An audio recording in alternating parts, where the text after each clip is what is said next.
इस देश के एक नेता डॉक्टर राम मनोहर लोहिया कहा करते थे कि अगर सड़कें खामोश हो जाएं तो संसद आवारा हो जाती।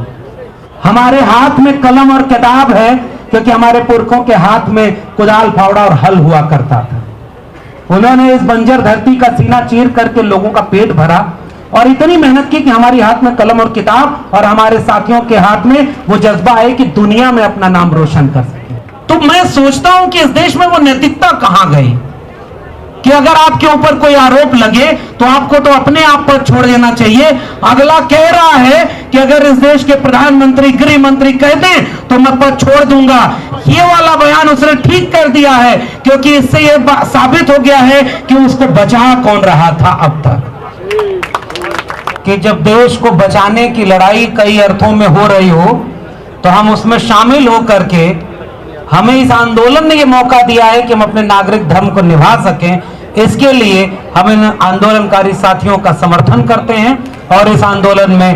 अपने आंदोलन में साथ खड़े होकर के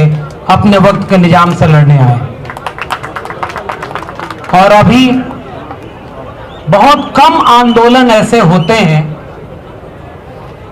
जिनको देश भर में इतनी शोहरत मिल पाती है जो इस आंदोलन को मिली हुई। इसके पहले बहुत थोड़े से आंदोलन होंगे हाल के दिनों में अगर कहें, चाहे वो 2 अप्रैल 2018 का भारत बंद रहा हो, चाहे वो 13 पॉइंट रोस्टर का आंदोलन रहा हो, और उसके बाद जो सबसे बड़ा आंदोलन वो किसान आंदोलन था जिसने पूरे देश में लोगों को जागरूक किया और लोग एकजुट होकर के अपने देश को बचाने के लिए सड़क पर आए। और ये आंदोलन जो इन हमारे साथियों ने खड़ा किया है, इसे भी अब पूरे देश ही नहीं दुनिया में इस बात के लिए जाना जा रहा है। ये इस आंदोलन की एक स्तर की कामयाबी तो हो चुकी है क्योंकि असल में इस देश में लाखों लोग देश भर में अलग अलग मुद्दे पर आंदोलन कर रहे होते हैं। जब हम यहां दिल्ली के जंतर मंतर पर बैठे हैं तो इसी देश के किसी कोने पर आदिवासी अपनी जमीन बचाने की लड़ाई लड़ रहे हैं। किसी स्तर पर कोई प्रोफेसर, कोई छात्र अपनी शिक्षा बचाने की लड़ाई लड़ रहा होता है, कोई अपने ऊपर अन्याय अत्याचार के खिलाफ लड़ रहा होता है, और कोई किसान आंदोलन किसी देश के कोने में चल रहा होगा। लेकिन उन सब के जोड़ करके जब मैं यहां इस आंदोलन में आया, हर रंग का झंडा, हर विचार को मानने वाले लोग इस आंदोलन में खड़े हैं, तो ऐसा लगता है मुझे कि देश भर में न्याय के लिए चल रहे उन समय आंदोलनों का एक सारांश रूप यह आंदोलन बन चुका है। इसलिए आइडिया ऑफ इंडिया को बचाने के लिए इस आंदोलन के साथ खड़े होकर हम अपना नागरिक होने का फर्ज निभा रहे हैं और सब मिल करके लड़ रहे हैं। और यह आंदोलन किसके खिलाफ है? मैं दिल्ली विश्वविद्यालय का एक असिस्टेंट प्रोफेसर, ठेके पर प्रोफेसर हूं और मैं जानता हूं कि जिस समय इस देश में नारा लगा था कि पढ़ेगा इंडिया तभी तो बढ़ेगा इंडिया, उस नारे को बहुत शोहरत मिली, करोड़ों रुपया दे करके खर्च किया गया कि यह नारा गांव गांव पहुंच जाए कि पढ़ेगा इंडिया तो बढ़ेगा इंडिया। और जब यह नारा एक तरफ देश के नेता लगा रहे थे तो दूसरी तरफ पॉलिसी बना रहे थे कि न इंडिया को पढ़ने देंगे न इंडिया को बढ़ने देंगे, और शिक्षा नीति को निजी हाथों में बेच दिया।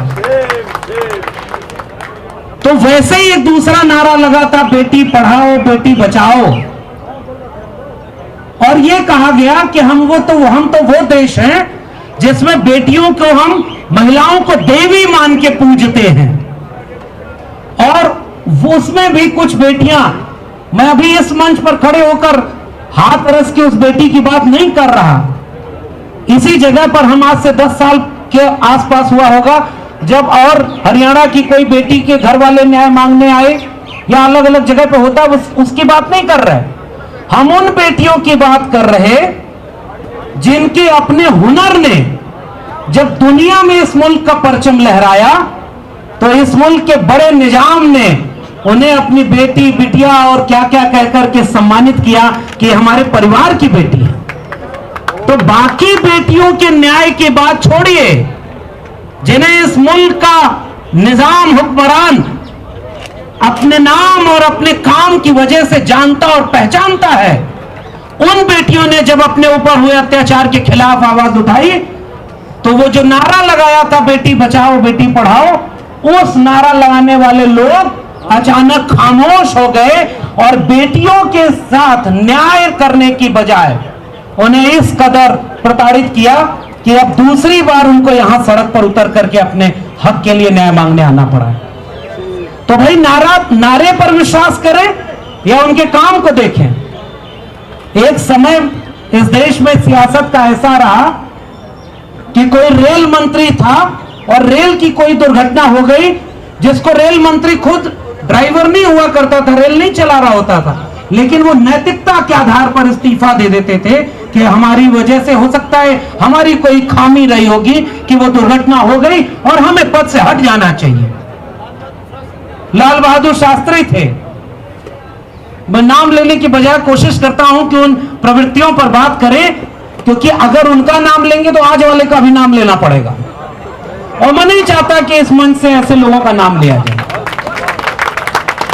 हम तो प्रवृत्तियों पर बात कर रहे हैं कि एक दौर वो था, वो भी इसी देश में था, और जिनकी पार्टी की सरकार हो उनके एक बड़े नेता पर जब संसद में आरोप लगा तो उन्होंने खुद ही इस्तीफा दे दिया कि भाई मेरे ऊपर अगर आरोप लगा है तो जब तक मैं पद पर हूं ये न्याय नहीं हो सकता, जांच नहीं हो सकती, तो उन्होंने खुद ही इस्तीफा दे दिया। अब तो ऐसे लोगों की सरकार है कि सबूत भी दिया जा रहा है, आरोप लगाया जा रहा है, उसका सबूत दिया जा रहा है और अब उससे आगे बढ़ करके अपना सब कुछ करियर दांव पे लगा करके ये हमारे आंदोलनकारी सड़क पर ये आंदोलनकारी साथी आ गए हैं कि अब हम ये न्याय लड़कर लेंगे। और उसके बाद भी एक खामोशी छाई हुई है उन लोगों के इलाके में जो हर बात पर भाषण ही दिया करते हैं और इस मुद्दे पर अब कुछ नहीं बोल रहे। इसका मतलब कि कुछ थे लोग जो उनको बचा रहे थे। बहुत ज्यादा बातें न करते हुए इस जगह पर यह जंतर मंतर की जमीन, लोकतंत्र जमहूरियत कुछ ही वजहों से चलती है, वो तानाशाही की तरफ न चली जाए, इसके लिए केवल एक फर्ज होता है कि जब इस मुल्क की आवाम को लगता है कि कोई चीज उनके खिलाफ हो रही होती है तो वो सड़क पर यूं ही दरी बिछाकर बैठ जाते हैं। तो देश को मजबूत ये सड़कें ही करती हैं और ये बात साबित की इस देश के किसान आंदोलन ने। और जब मुझे पता चला कि पूरे देश के किसानों ने, इस देश के बहुजन आंदोलनों ने, और अभी हमारे पहले एक पंचायत के हमारे अगुआ बोल रहे थे, उनके सीने पर एक बिल्ला लगा हुआ था और उनकी बातों में एक तरफ बाबा साहब डॉक्टर अंबेडकर थे और एक तरफ चौधरी छोटू राम थे और उन्होंने एक बात कही थी, जब लोग इस मुल्क की आजादी के लिए लड़ रहे थे तो कैसे वो लड़ाई अधूरी थी। हमारे पुरखों ने तो इस मुल्क को मुकम्मल रूप से आजाद करने के लिए लड़ाई लड़ी और कुर्बानियां दी हैं, हमें तो उस मुल्क को बचाने के लिए इतनी कुर्बानी देनी पड़े तो ये कोई ज्यादा नहीं है। और इसलिए मैं आप सबसे ये गुजारिश करता हूं, और आंदोलन बहुत सही दिशा में चल रहा है, आंदोलन चलाने वाले लोगों के लिए मेरी कोई सलाह नहीं है। आंदोलन बहुत शांतिपूर्ण ढंग से, बहुत एकजुटता के भाव से, तमाम अलग अलग ख्यालों के लोग, अलग अलग दलों के लोग, भाई सियासत को पहले पिछले आंदोलन में कहा गया कि नहीं अब तो सब लोग आ रहे, तो अब कहा जाता है कि अगर आप राजनीति करेंगे नहीं तो राजनीति के शिकार होंगे, और राजनीति कोई आपसे कर रहा है तो आप इतनी राजनीति तो कर लो कि अपना वजूद, अपना सम्मान बचा सके। तो मैं इस आंदोलनकारी हमारे साथियों को, हमारा जज्बा, हमारी हिम्मत उन्हें मिले क्योंकि हम उनसे मिलकर ये हिम्मत लेकर लौट रहे हैं। और जितने भी जन आंदोलन हैं ये राष्ट्र को, मुल्क को बचाने के लिए बहुत जरूरी है। देश और राष्ट्र किसी नक्शे पर खींच दिए गए लकीर के बीच आने वाला भूगोल नहीं होता। जंगल, नली, पहाड़े, पर्वत, इन सब से मिलकर कोई देश नहीं बनता, देश उसके नागरिकों से बनता है। और अगर उस देश के नागरिक कह रहे हैं कि हमें इस मुल्क में अपना हक चाहिए, अपना स्वाभिमान चाहिए, तो जैसे किसान आंदोलन के साथ हम सब लोग खड़े हुए,